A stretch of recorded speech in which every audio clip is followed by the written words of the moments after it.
Hi guys, I'm Steven. This is Giselle, Hola. and this is Azul. We're here at the El-Rumbo tasting room and apartments, little Airbnb in the Dominican Republic. We get people asking us all the time to do off-grid tours. Here's kind of cool. It's kind of a trendy idea right now. We've been off-grid for a lot of years. So for us, the equipment, all the stuff it's pretty normal. It's everyday stuff for us. But we're just gonna make this little video and put it in the link for our Airbnb so people can check this stuff out. And I don't want to act like they're bothering us or whatever, but it takes a lot of time. A lot easier if they just check it out online. You kind of have two representations of off-grid people online that are popular right now. Like bearded, super dramatic weirdos that are like, I'm surviving on like solar panels and awful generators and stuff like that. And then you've got kind of super rich people that don't care about the green aspect as much as they just, that was the cheapest way to get electricity where they are. Typically, those have big nasty generators as well, and that's really not a good representation of the off-grid community. For the most part, we're doing this to kind of help to kind of help the earth. That's super important to us. Only using what we collect without running a generator is our goal, but also living comfortably. And so we have 4 air conditioners, and now we have 4 fridges and 2 freezers for the restaurant. And we have no grid tie, and we just don't need it. On the rainiest days, the batteries are still overfilled, and the dump load running by about 8:30 in the morning. So the new panels are just super efficient, and so you really just don't need to be running generators and stuff like that. We don't even have them. Okay, the finances. When we first started out, we self-installed just 9 of these panels. 9 panels, 1 Outback charger, 8 batteries, and a $400 Amazon inverter. So we were at about $3,000, and we used that electricity to run the air conditioning 24 hours a day for, gosh, I think 8 or 9 months. ¿Cuánto tiempo? We had some puppies at the time, and we weren't dealing with the heat real well, and so we were just running the AC 24 hours a day, and then all of the stuff for the construction workers. We have 7 or 8 guys running power tools every day, and all of that was super sustainable. We didn't pop any breakers. We didn't have any days where we couldn't. The only thing that we really couldn't do is we'd have to tell the welders about 4 o'clock, hey, you're going to have to stop welding about 4 o'clock and start welding at about 9 a.m. But that was about $3,000 worth of equipment. Super easy, super quick install, and then and we were good. It wasn't until we opened the business to invite other families in that we really increased our capacity, kind of for worst case scenario. But the stuff is just super cheap now.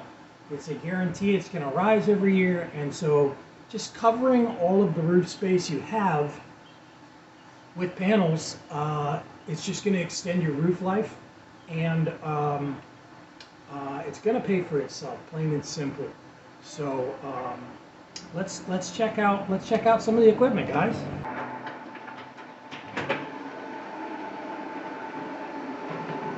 Okay, again, there's not really anything interesting here. This is a building. This is an apartment building and a restaurant, and so I just don't want you to get intimidated. We started out with 8 golf cart batteries, about $100 a piece. 1 Outback charger. 2 years ago, that was $413. I looked on Amazon. That's like $490 now.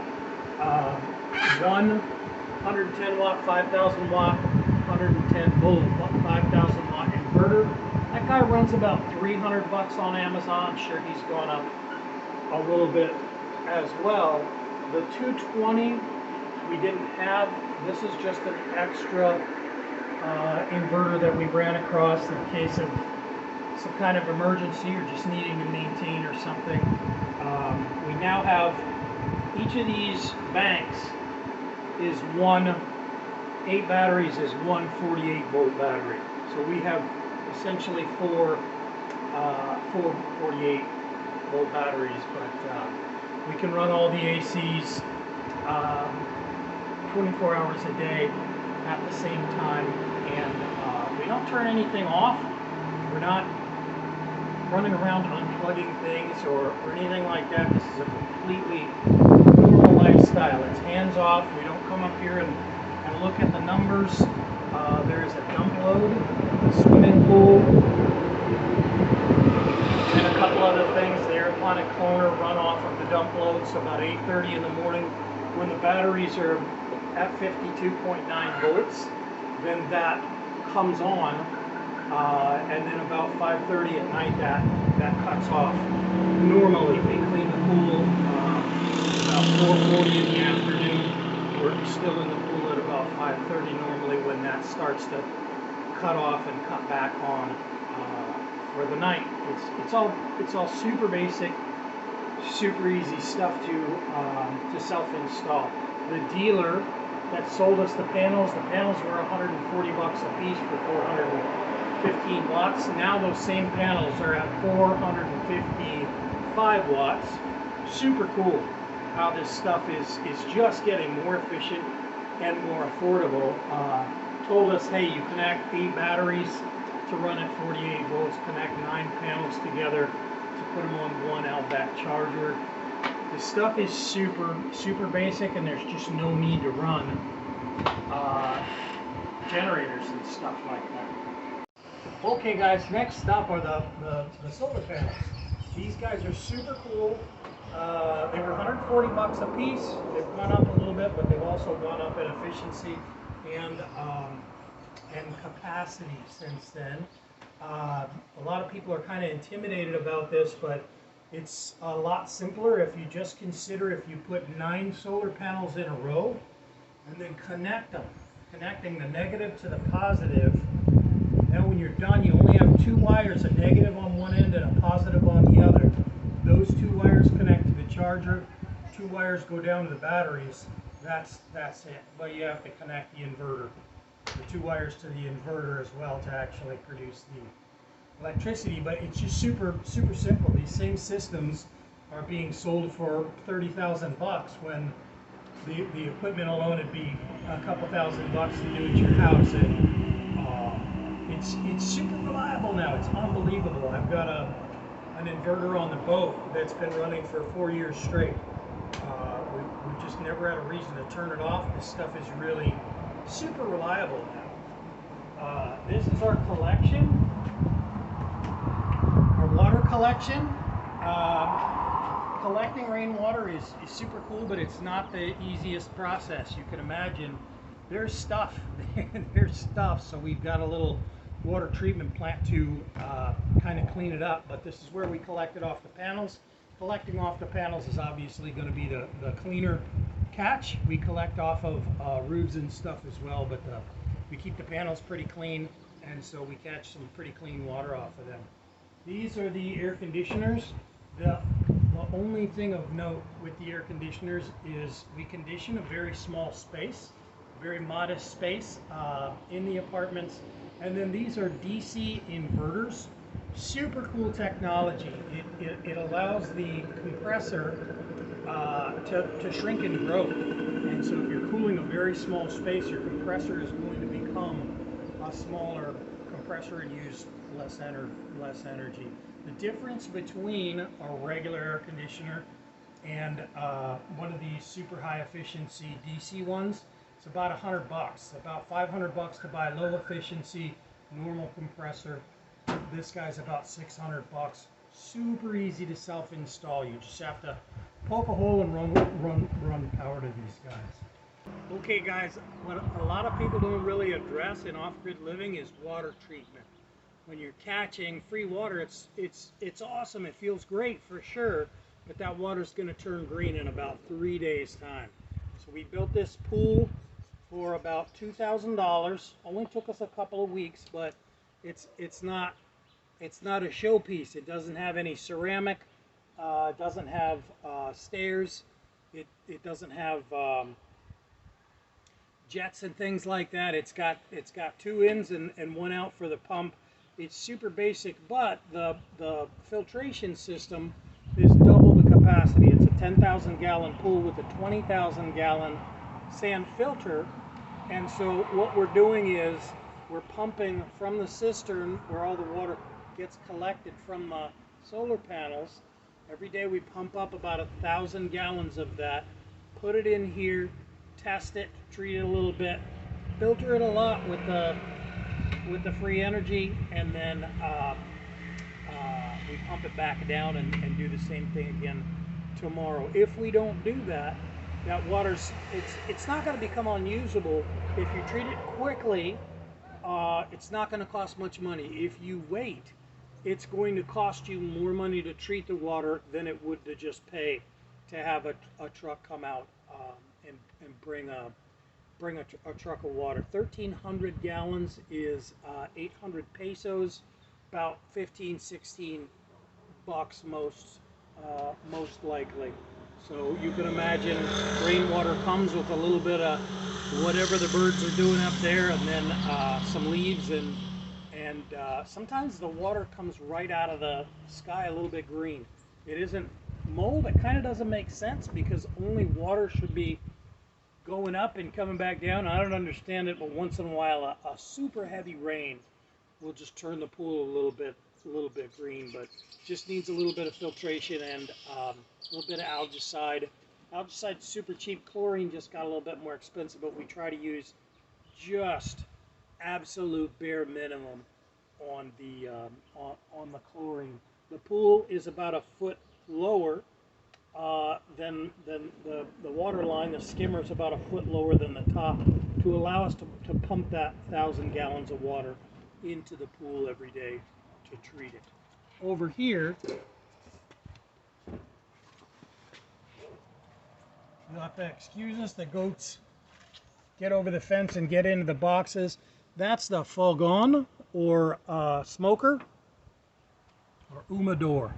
That's where we're using our fruits from our fruit trees, guanabana, lemon, and papaya, naranja dulce, sour orange, and different things. And we ferment them. We make hard ales and beers and stuff like that. That allows your water to stay good for a long time without treatment in your fruits and stuff. And it's a lot of fun. We're the only place that has 5 beers on tap. We're the only place that has any beers on tap for about 100 miles. So that's just a lot of fun. These are the digital, again, digital compressor. Let's see, digital inverter compressor, which is DC as well. Nice and big. There's just 2 of these small units, fridges that we're running for the apartments. It's just a cute picture of the puppies.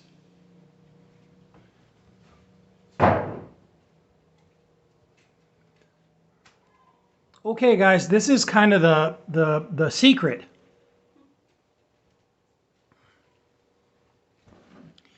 That is the air conditioning space. There's a little shelf space. The secret to having off-grid air conditioning is modesty. In America, we would air condition this entire space, even when we aren't home a lot of times, and that's just not sustainable for the Earth to keep doing that. So the air conditioning space is only from this level to the ceiling, and the rest of the room, you open up the gigantic windows, enjoy the beautiful ocean breeze with a nice little fan.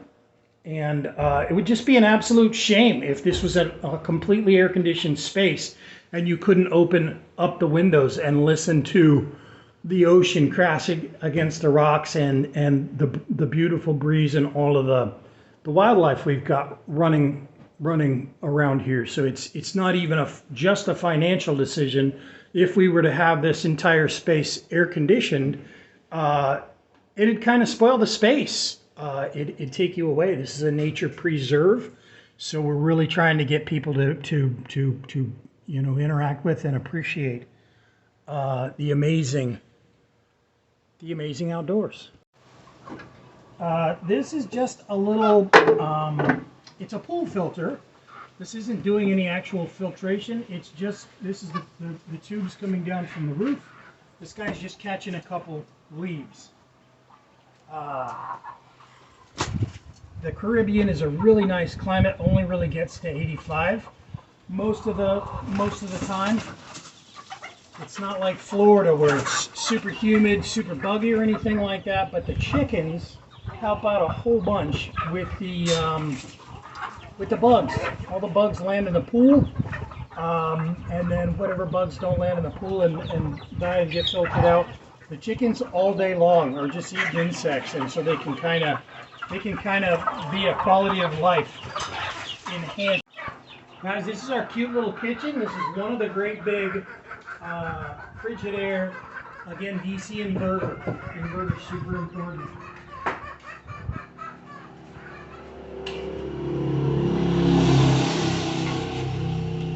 All right, this is our cute little restaurant. Only seats 15. But that's perfect for the two of us. When we do get 20 people in here, running back and forth from the pool, it's a full-time job. At first we were thinking, how do we get more people in here? And after a couple of years, we're like, how do we get fewer people in here? This is one of the other great big, this one's a Samsung DC inverter. The fridges, the freezers are not DC inverters. They're just super, they pull 1 amp, and so they're just a no-brainer. Larger appliances with a normal compressor really beat on your batteries, especially because we're lead acid. But these little tiny compressors just don't do anything. This is just meat storage. This one is our keezer, or an aerator system. So we've got 5 of our different homemade saisons or ciders or beers on tap. Okay guys, this is the 5,000-gallon cistern. Kind of boring. I think I forgot to mention we've got a 650-watt wind jenny. We don't really meter who's doing what, but it all just kind of works together.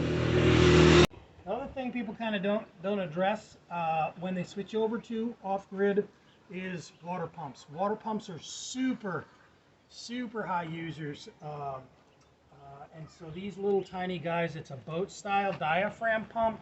These guys only use an amp, and so before we were having to pump water only when we were on dump load, when the batteries were kind of overcharged or whatever. Once we switched to these, it was just normal, use them whenever you want to. This is our regular ice car.